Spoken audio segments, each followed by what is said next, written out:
Hi guys, good day. We're going to discuss PowerPoint naman. This is our very last Office application that we're going to discuss. So, let's go. As we've already discussed, Microsoft PowerPoint or MS PowerPoint is a presentation software that allows you to create presentations for business, for education, and even for entertainment purposes as well. So we'll be starting with the basics like inserting text, inserting shapes, and making use of these shapes and creating very basic logos. But for now, this tutorial is going to be divided into two, basic tips and tricks and techniques. And then the last part, we're going to have a few simulations that are going to be useful for your activity for this week. For now, let's start with using rulers, guides, and grids. Using these trees will help you in aligning your objects properly and segregating elements on your screen. So let me just duplicate this. The first thing that we need to do is to go to our View tab. Let me just pin this here. Quick tip, if you want to make your ribbon disappear or hindi nyo siya makita kapag kayo ay nag-edit na, might as well hide them using this, using this collapse ribbon feature. It hides your menu bar, although kapag click mo ulit yung tab on top, nandiyan pa rin siya. So you just have to pin it again para malumabas lang siya on screen. It saves you space and at the same time, it declutters your screen. So what can we do po ba?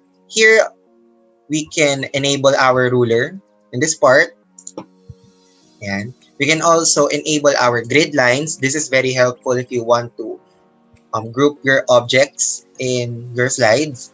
And we also have our guides. Meron tayong horizontal at vertical guides. This allows you naman to divide your screens or your slides properly depending on your preferences. So what I'm doing right now is I'm adjusting my guides para alam ko kung saan ko ilalagay yung header and ano yung mga matitirang space only for my content. Let's say, all of these spaces here are going to be allotted for my header. And then, below is all going to be for my content. Yan. And then, a good thing about using grids, guides, and rulers is that they do not appear when you play or when you present your slideshows na po. Next one, aligning text and objects easily. So, there's actually an easier way of aligning objects in PowerPoint, whether it's going to be center aligned or left aligned. Let's just try inserting shapes in our slide. Let's insert shape 1, shape 2. When you're using the Control-C or pasting or duplicating your shapes, sometimes they are pasted by PowerPoint na hindi na-align properly. So to easily align them, we can just select all of the objects using the Control. Yeah, let's select the objects while holding on Control on our keyboard.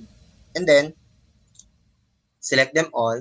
And then punta tayo kay Format tab. And then look for the Align feature wherein you are allowed to align your objects.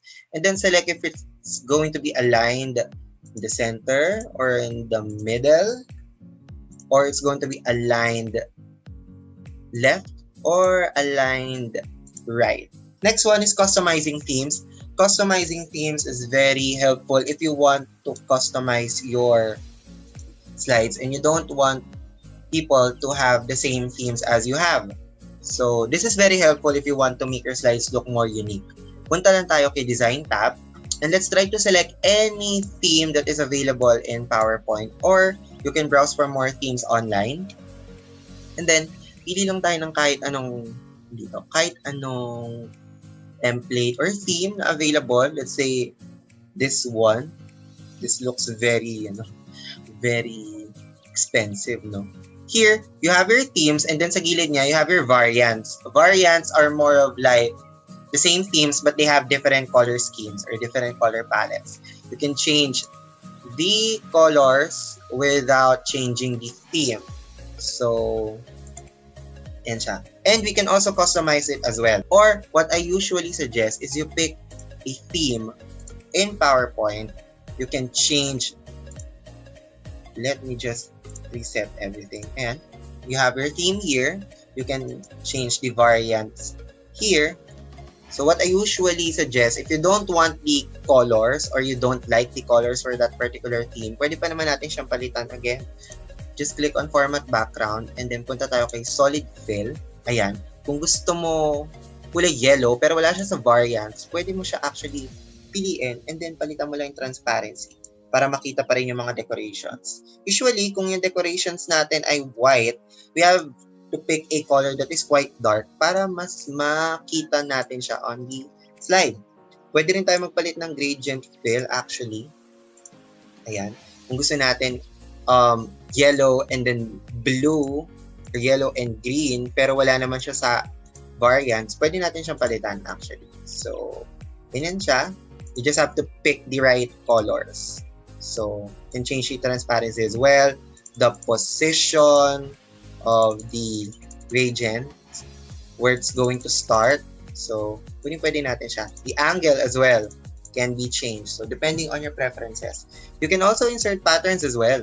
So, you can also change the patterns, but if I were to suggest a quick tip in graphic design, kapag medyo masakit sa mata yung kulay ng pattern, you can make use of monochrome color combination. Choose colors that are very close to each other. So like for example, I'm going to use this very light green and then I'm going to make the background color a darker one just to make it appear very subtle. Yung parang alam mo may pattern siya pero it's not really overwhelming for your viewers. So how to easily reset the background. Punta na tayo again kay Format Background and then click on Reset Background para ibalik lang natin siya sa dati. And if you want to erase your theme, balik lang tayo kay default theme para bumalik lang siya sa dati. So that is how we customize themes in PowerPoint. Now let's try to do or insert transitions easily.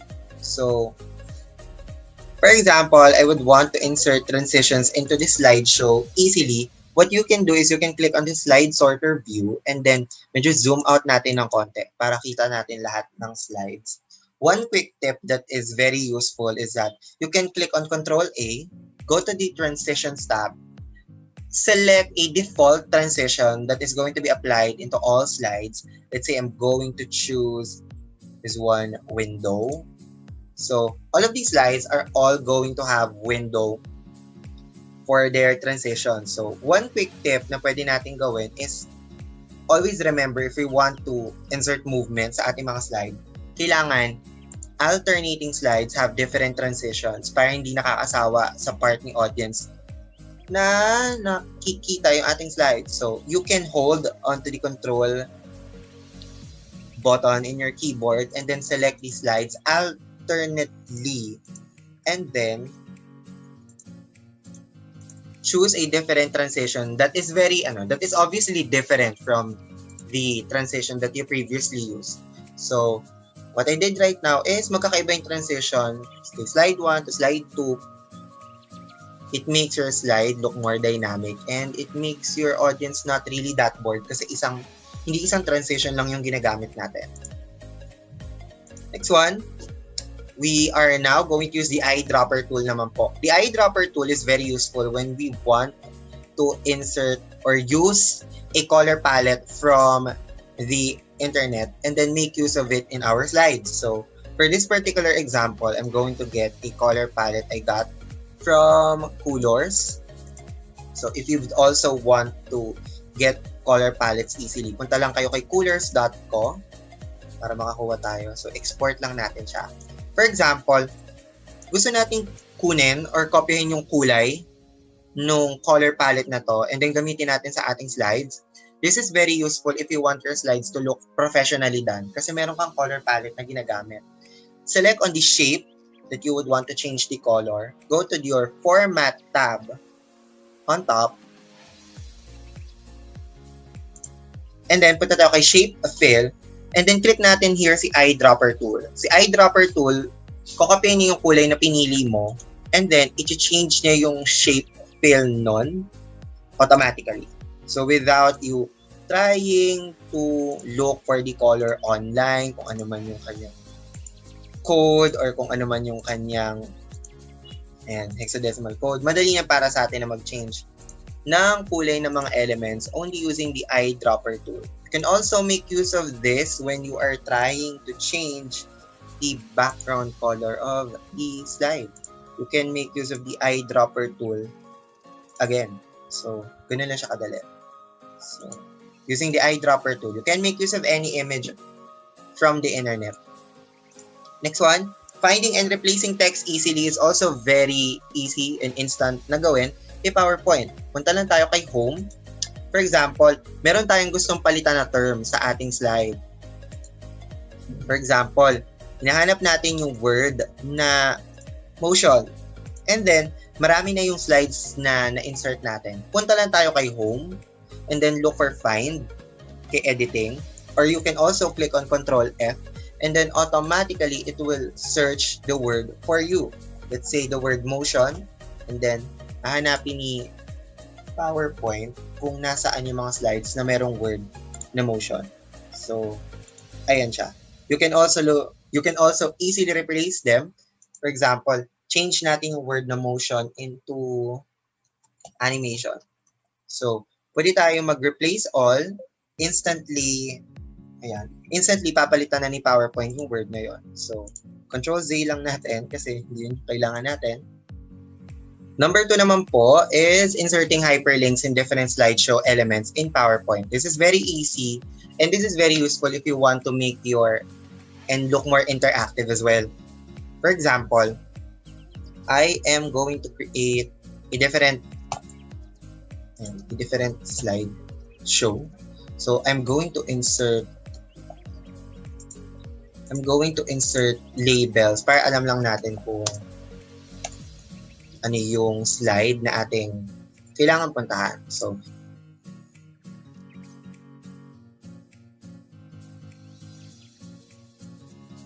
okay.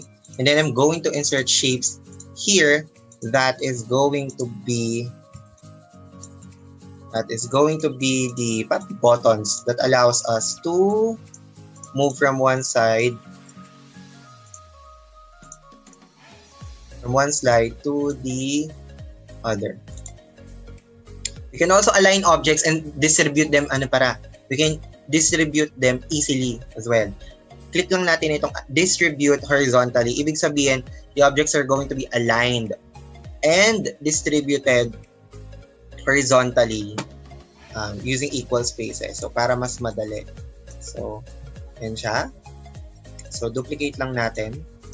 This one is going to be the link to slide 1, slide 2, slide 3, slide 4, slide 5.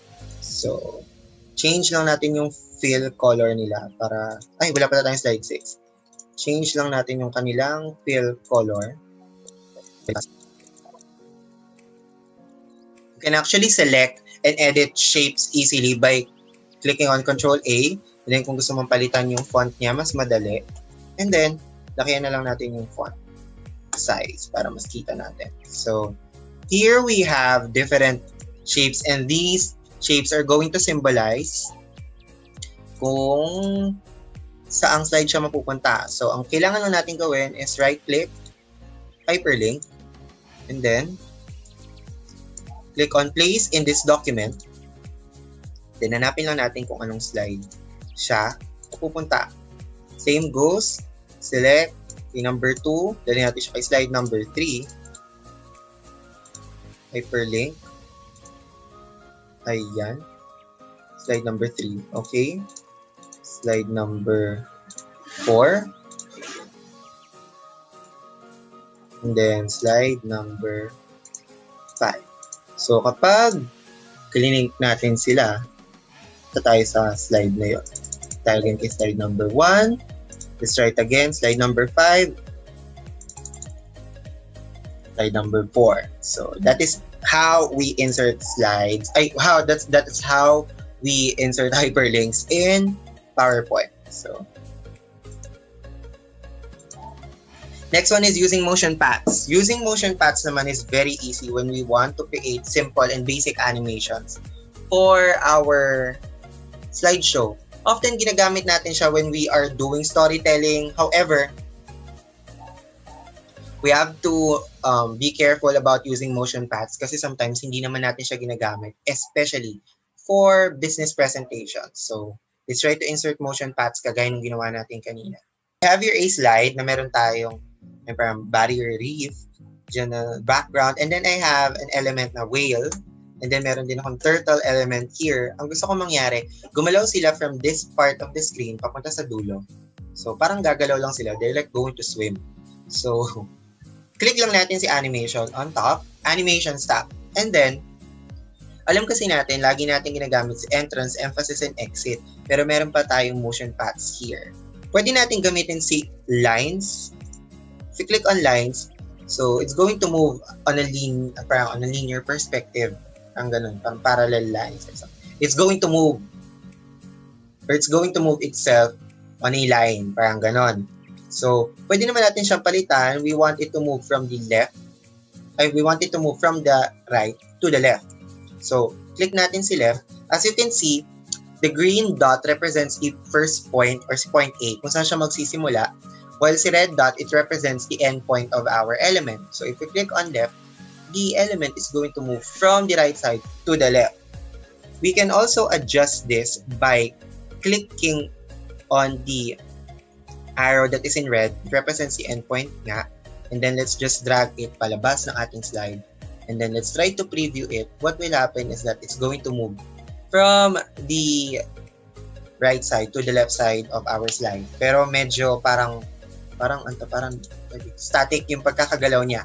So, hindi naman talaga ganyan gumalaw ang mga turtles underwater. So, pwede natin gamitin si motion paths. So, deleting an animation on an object is very easy. You just have to select the animation sequence here and then click delete. Then let's insert a new one using the custom path. Si custom path, ginagamit natin siya when we want to create a custom path for our object. We're going to draw their path. So, para tayong nagdo-drawing ng lines sa paint. And then, if you click on enter, the object is going to move along that path that we draw. So, pag preview tayo, gagalaw siya pa ganyan. Kaya lang medyo mabilis. So, pwede naman nating adjust here on top kay timing, the duration of the element moving on our slide. So, kung 2 seconds lang siya at gusto natin siya gawing 10 seconds para medyo mabagal, pwede naman natin siyang i-adjust.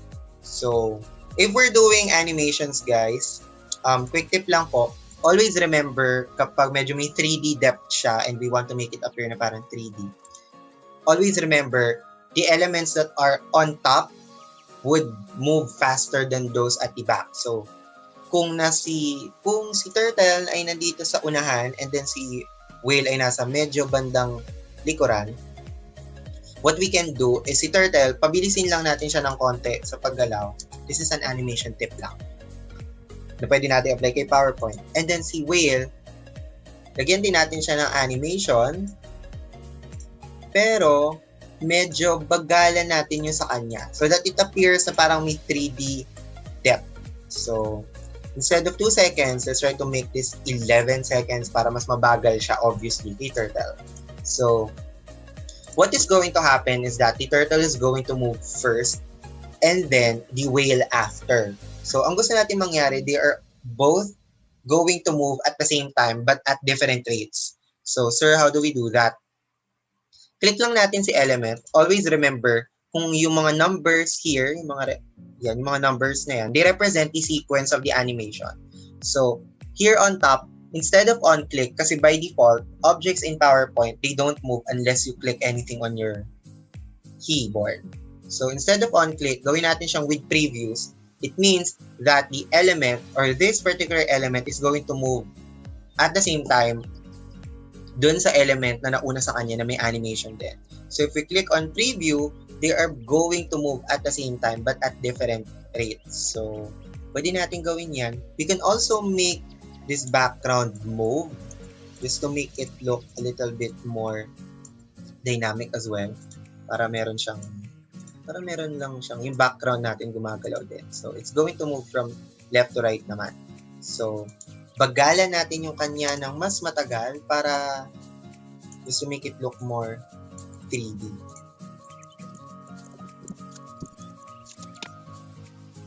Preview natin. We try to look at it, gumagalaw sila sabay-sabay as if it's done in After Effects or Flash or something. Pero kay PowerPoint lang talaga natin siya ginawa. So, the next part of our tutorial is going to be rehearsing timings and exporting slides into a video file as well. So,